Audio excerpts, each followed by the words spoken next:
Hey, cousins. Hope all is well. Practice self care. Watch, like, comment, subscribe. All of the things. All of the things. I keep hearing the word meritocracy, and I'm gonna tell you right now, it's really chapping my ass, especially coming from pro wrestlers. There's no meritocracy in pro wrestling. I don't give a fuck what anybody talks about. I'm tired. First of all, there's no meritocracy in most of anything. You get jobs if you know somebody who knows somebody. If you're nice and make people feel good, they're more inclined to give you stuff. If you happen to even look good and somehow are nice and make people feel good, you'll get more stuff. It don't matter how fucking hard you work. You could be the hardest worker in the room. You will always get the short and the stick, and people will always kick you in the ass. The person that's linked up against the wall, not doing much or nothing, and is basically fucking around, always gets rewarded. I've been on this earth and consciously on this earth for 40 years, okay? Because I'm not going to count 0 to 5, right? It is no fucking way that I'm sitting here telling my kid and his friends and my niece and nephew, work hard as fucking possible. No, I'm telling them, you need to cut corners, make people feel good, have the gift of gab, know how to talk to people, be a snake oil salesman, don't hurt people, but get what you could get out of everything you could get. That's it. There's no such thing as working fucking hard. People go to school all the time. They go to college. They go to these internships and get nothing but ran down, dogged out, and fucked up. Okay? So when I hear somebody named like Seth Rollins and Paul Levesque talk about some fucking meritocracy, when I hear John Cena talk about, oh, well, this is a meritocracy, it's bullshit. There is nothing right now in this world under colonialism, imperialism, racism, sexism, all the isms, all the culture that I call great culture that will get you ahead if you don't fuck people over. This is the reason why a majority of us aren't millionaires and billionaires. The reason why a majority of us haven't cracked our crab and opened up our asses on OnlyFans is because ethics and standards, and you're beholden to your values. Lay that shit down, and you too can be a millionaire and billionaire. Listening to some of the stuff that this guy, what's his name? Bert Kreschner. First of all, he's cooking while they're talking. Okay, the setup is cool. Listening to some of his stories tell me everything I need to know. And this is where the conversation of meritocracy came from. And I was just like, are you fucking joking? So Bert Kreschner, to give you a little backstory before I let you listen to this, he said he is a drinking comic. So while he cracks the comics, he's drinking and promoting beer drinking with the audience. Cool. He said he wanted to go to this club and he wanted to continue to be at the club. And he asked the club people, how do I stick into the club scene? How do I get deeper in there? And he said the guy told him, the bar owner, whoever, told him, if you get the bar to run up, if you get a good bar tab or returns from the bar, that's how you stay in the club. Matter of fact, I want you to listen. Things work. Oh, it's I'll give you a parallel. When I started doing stand up and I started going on the road, just a very informed conversation. A guy named David Tell, maybe the greatest comic that's ever lived, said to me, "Hey, how was Houston?" And I said, "Oh, it was good. Last Stop was like a legendary club." I said, "It was good." And he said, "What were your bar sales like?" I said, "I don't know." And he goes, "Well, let me tell you something." He goes, I can't tell you that the guy that books that club knows anything about comedy, but I can tell you that he's looking at that bar sale at the end of the week. So more booze you sell, the more you'll come back. And I went, done. I brought beers on stage with me. I would, hey, toast. And I just push people through beer. And I would make crazy bar sales, like legendary bar sales. Like until fucking Shane Gillis, no one touched my bar sales. And then that motherfucker eclipsed me. I mean, he is the biggest drinking comic alive right now. Yeah. But that was the business of negotiating the business where you're like, okay, so I want to work on stand-up, but the only way I can make sure I'm back is my bar sales. Yeah, same. I thought, if I just do wrestling well in the ring, I'll be fine. Of course, that's how it's always worked. It's a meritocracy. You know, 100%. You know, or like, you know, you just tell jokes. If you get the loudest laughs in the room, of course, right? Yeah, of course. And then you get to a point where like, oh, everybody tells jokes really well. Everybody makes everybody laugh, or you know, everybody can figure out how to have a good match, or at least that's what's amazing about you, and I can't understand what it is. But I go, So we're gonna stop right there because these fucking commercials, right? So the remaining conversation was basically Bert, excuse me. He asked him, "What is it that you did to add to your wrestling?"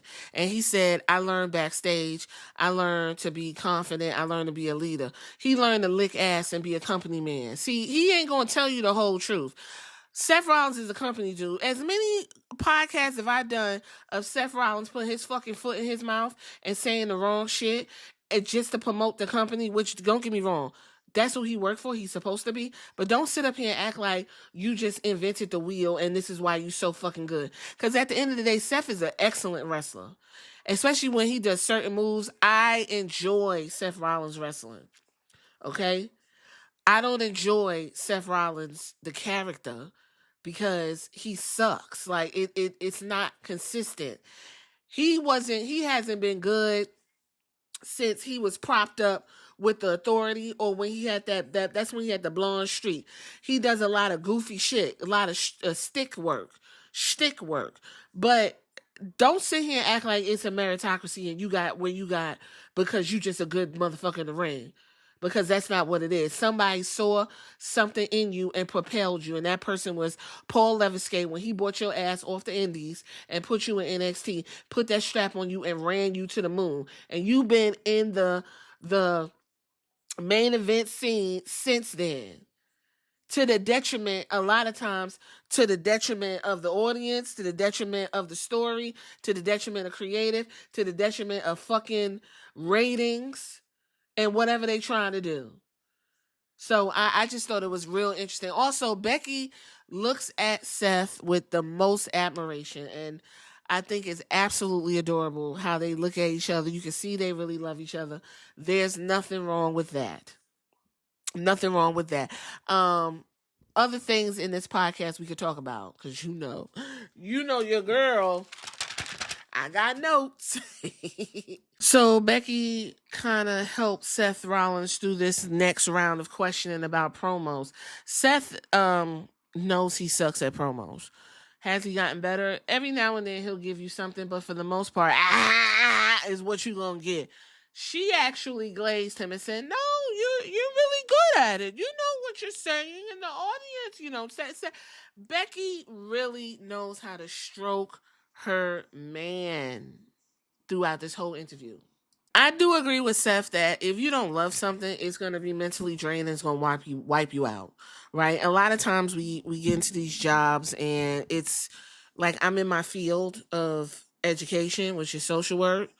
And most people look at me like, girl, I'm still fascinated by it, so I'm not wiped out. It's really the operations and the politics and the people around it that wipe you out, which I could comfortably say is probably what they deal with. They love wrestling, but there's a lot of backstage bullshit that will wipe you out. So I do agree with him, Seth Rollins, when he says you gotta love the business and the wrestling and the physicality of it all, or it's gonna run you down quick. And he brought up CM Punk. The guy brought up CM Punk, Bert, but he was like, it's a job. If you're gonna get paid, you're gonna do it. You're gonna push through, but you gotta also love it to make it worth your while. So I do agree with Seth on that, and I think that goes across all fields of work and what people want to do with their life. So Bert wanted to know, do everybody in wrestling that they work with love it? He was like, no, they don't, because now it's a lighter schedule.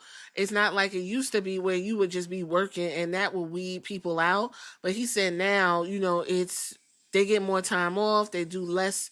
They still travel and stuff, but not as strenuous. And so these people are there because they make money. But I'm going to tell you something. You're going to know when someone ain't really fucking with the pro wrestling like that. It always comes across regardless. So this is why, listen, this is the stuff that y'all not going to hear. Everybody's going to find a hot take and run off of that. This is why you got to listen to the podcast. And I'm suffering through this because Bert Kreschner is definitely not my cup of tea. He says something that just pulls me back and reminds me why white men really make things difficult and fuck up other people's momentum. Now, hear me out. He's telling them basically how he was disenchanted with comedy and now he's back into it. Now he's talking about the algorithm. He said back in the day it was goofy, whoop de whoop de whoop, just like pro wrestling was goofy character, whoop de whoop de whoop. But you could be offensive. This is what people aren't being honest about. And this is what he wants to say. And I'm going to play the clip. I don't give a fuck.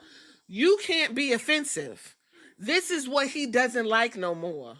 Back in the day, you could say what you want and, you know, have a beer and laugh with the fellas. Now you can't be offensive. Listen to what he says and then listen to Seth Rollins. And this is where I want to know, where the fuck is the media training? Listen. Hold on here. Let me press play. Goofiness of like, let's get high, let's get drunk, let's just talk shit, let's just say fun, wild stuff. Like, and then it got a little political where it was like, yo, mention this and the algorithm's going to send you through the roof. Mm-hmm. I remember the day Tom said that to me. And he was like, well, we're going to change our pick. And you got to have a look like this. Like, and then we'll just say like trans rights. And then they'll watch it. And I was like, oof. It bummed me out. I'm bummed out right now just listening to that. Yeah. I mean, I'm Listen. Now, you know that clip right there, anybody that takes that clip, trans rights, and just clip and put, yeah, I'm bummed out just hearing about that shit. Do you know Seth Rollins will have to come and figure that shit out and try to apologize and make things right? Please be aware of what the fuck you're saying. Now, what this guy is trying to say is basically click and baiting and click views or whatever. I forgot what they call it. But when you write something like, okay, I got the podcast and I write some shit and make you clickbait and make you think you about to get one thing and you're not going to get it, that's clickbaiting. And I don't like that, okay? A lot of the podcasts that you listen to clickbait, like the one newsy ones from Britain, they clickbait heavy. WrestleMania clickbait heavy. Like, it's a lot that we listen to that's clickbait. And even outside of pro wrestling, everything's fucking clickbait. And when you go listen to it, you like, well, what the fuck is the story? And then they got their click, they got their money, and you just sitting there, you know, basically in a wet spot. These guys got to be mindful of who they talking to. This dude literally just said, I can't even talk about, you know, offensive shit, and I'm a slave to the algorithm. The algorithm is what it is. Streamers, the live streamers that I talk about. Oh, what's up, chat? Yes, the algorithm right now. YouTube. When you start a YouTube, they push you out. You feeling good? Boom, boom, boom. Seems like once you hit that 500, that 5,000, slow you the fuck down. It could be the audience. It could be what you talking about. It could be anything. But Becky said something, and I agree with, in terms of what people want to see and want to hear with the algorithm. As somebody who's creating some sort of art, you know what I mean? I 100% know what you mean. Because you're always second guessing everything, because everybody has an opinion about everything, and the more negative the opinion, the more traction that gets, and then that's the algorithm, and so you don't know what's real anymore. So I feel like you get lost in that. So I just said, the hell with it. I can post and I'll make videos and whatever, but I'm not going to look at any of it. I'll send it to my friend, and my friend can post that. I actually agree with Becky. I agree with Becky on that, because, listen, you can get caught up in everybody's opinion. Even now, when I'm watching other people every now and then, which I try to not watch other podcasts because I don't want to sound like them, the negativity sells. There's a saying, the lie will get around before the truth. Look, the negativity is going to pump before the truth, but that's also indicative of society. Right now, we're in a negative space, and that's what people want to hear, other people in an echo chamber making them feel good. So that's not even a question. So I do agree with Becky on that. And then Seth Rollins basically was talking about in 2019, he had to step back and get himself together because I guess got caught up in the algorithm. You know, they were just dating.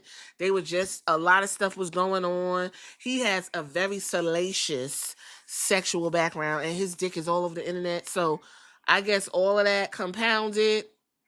He was like, he got caught up. He had to step back and take 5. And that's what they kind of was talking about at 1.2. You know what? I'm going to leave it here. There's a lot of hot takes and hot conversation in Becky and Seth's interview over down to Bert Kirshner. I wish he would have Montez and Bianca on his show. If he's going to have these type of conversations, he should do it with all the couples. It's a WWE love story. That's what it says. It's really interesting.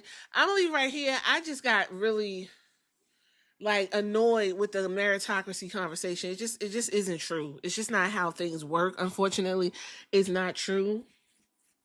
And I just wish they would be more honest about that. What I do notice is Becky and Seth, they do love each other. They look at each other like 2 puppy dogs. Admiration for days. I think Becky has a better brain than Seth. Because Seth, if this was just Seth Rollins, I probably wouldn't even watch it because he's just going to sit there and sound insufferable and a man's man. Becky gives that balance, and I could appreciate that. I would love to see Maurice and Miz on this show as a couple. Fun Carmelo and what's her name? Kalani on the show. Take it out the box if this is what you're going to do. That's what I would do. I mean, it's his show or whatever. And, this is not my type of dude, Bert Kirshner, that I would watch. But it was cute. I'm going to have more hot takes from it because there's a whole bunch. And I'll catch you on the next one. Y'all get in the comments.